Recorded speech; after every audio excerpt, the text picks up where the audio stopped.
کی آبادی چیزوں سے نہیں ہے، گھروں کی آبادی مال سے نہیں ہے، زیور فرنیچر سے نہیں ہے، ٹائل پتھر سے نہیں ہے، گھروں کی آبادی اعمال سے ہے، اعمال سے ہے، اعمال سے ہے۔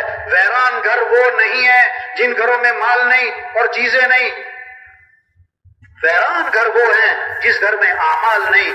صحابہ کے گھر چیزوں سے خالی تھے اور اعمال سے، بولو بھائی، بھرے ہوئے تھے۔ آج گھر چیزوں سے بھرتے جا رہے اور اعمال سے کیا ہو رہے؟ اعمال سے کیا ہو رہے؟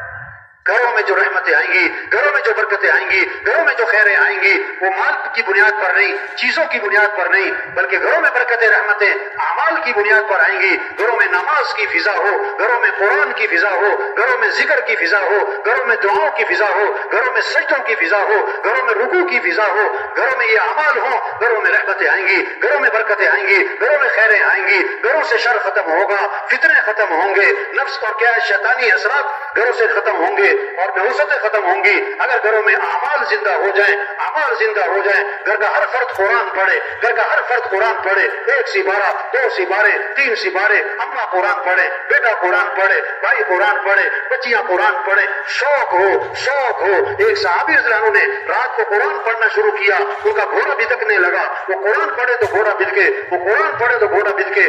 بیٹا ساتھ سو رہا، ڈر لگا کہ گھوڑے کا پاؤں بیٹے پر نہ آ جائے۔ جب سلام پھیرا کہ گھوڑا کیوں بھدک رہا ہے، دیکھا تو آسمان پر ایک نور ہے سفید بادل کی طرح اور آسمان کی طرف اٹھتا چلا گیا۔ اب یہ کیا ہے؟ پتہ نہیں کیا ہے۔ آپ کی خدمت میں حاضر ہوئے، سارا قصہ سنا کر دریافت کیا کہ اللہ کے رسول یہ کیا تھا آسمان پہ؟ آپ نے فرمایا یہ آسمان سے فرشتے اترے تھے تمہارا قرآن سننے کے لیے۔